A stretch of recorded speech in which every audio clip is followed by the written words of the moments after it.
differential equation of storage is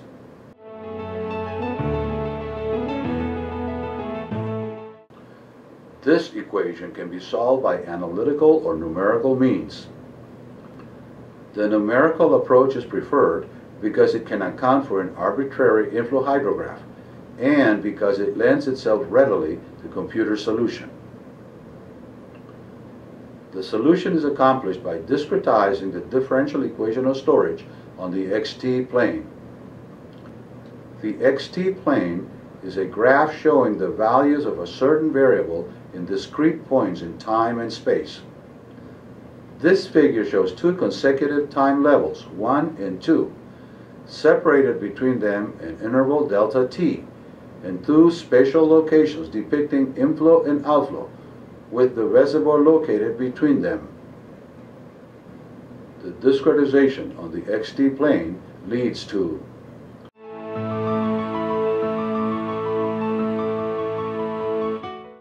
in which I sub 1 is the inflow at time level 1, I sub 2 the inflow at time level 2, O sub 1 outflow at time level 1, O sub 2 outflow at time level 2, S sub 1 storage at time level 1, and S sub 2 storage at time level 2. This equation states that the average inflow minus the average outflow is equal to the change in storage.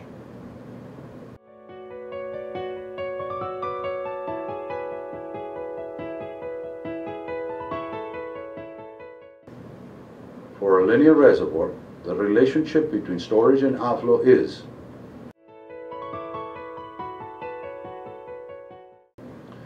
therefore, at time levels 1 and 2,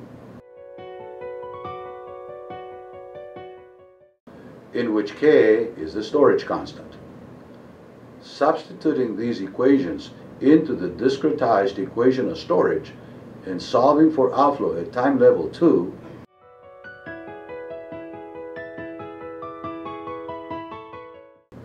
in which C0, C1, and C2 are reservoir routing coefficients defined as follows.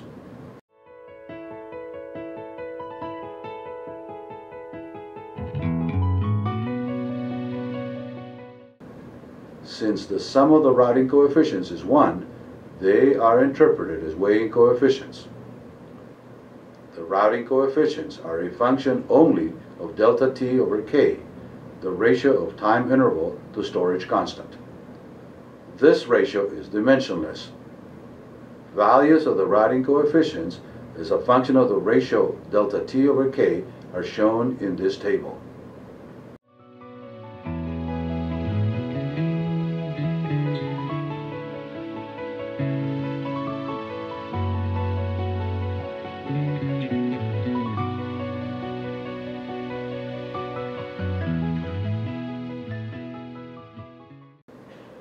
An example of linear reservoir routing is shown in this table.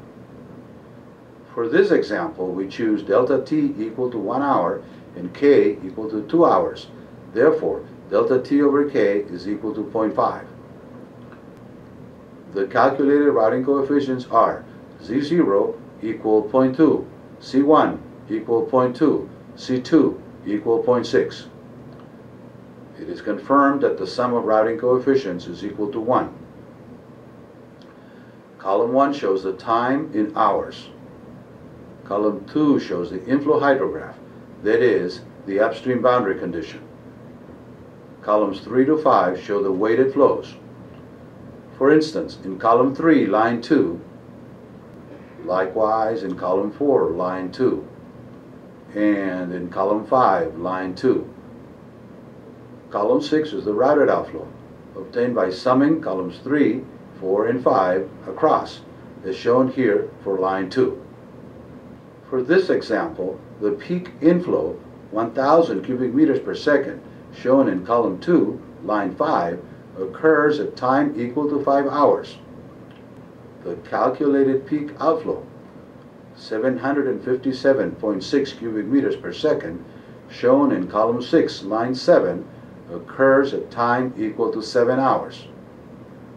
This figure shows the plotted inflow and outflow hydrographs for the given example.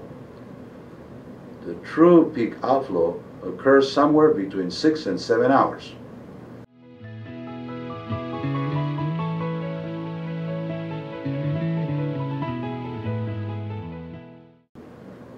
The reservoir exerts a diffusive action on the flow, with the net result that peak flow is attenuated and time base increased.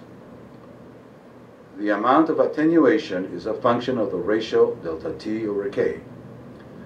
The smaller this ratio, the greater the amount of attenuation exerted by the reservoir. Conversely, large values of delta T over K cause less attenuation, that is, less diffusion. Values of delta T over K greater than 2 lead to a negative routing coefficient C2 and consequently to negative diffusion. This amounts to amplification. Therefore, values of delta T over K greater than 2 are not used in reservoir routing.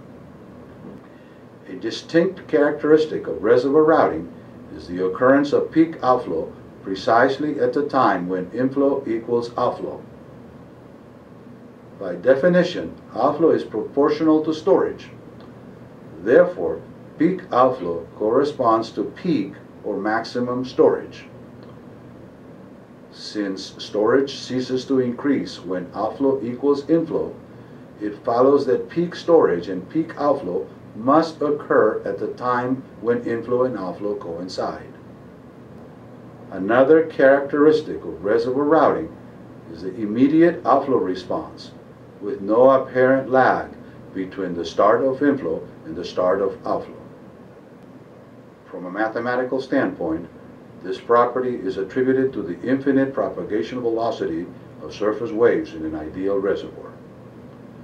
In practice, when the water surface slope approaches zero, as in a typical reservoir, the propagation velocity of short, energy transporting waves approaches infinity.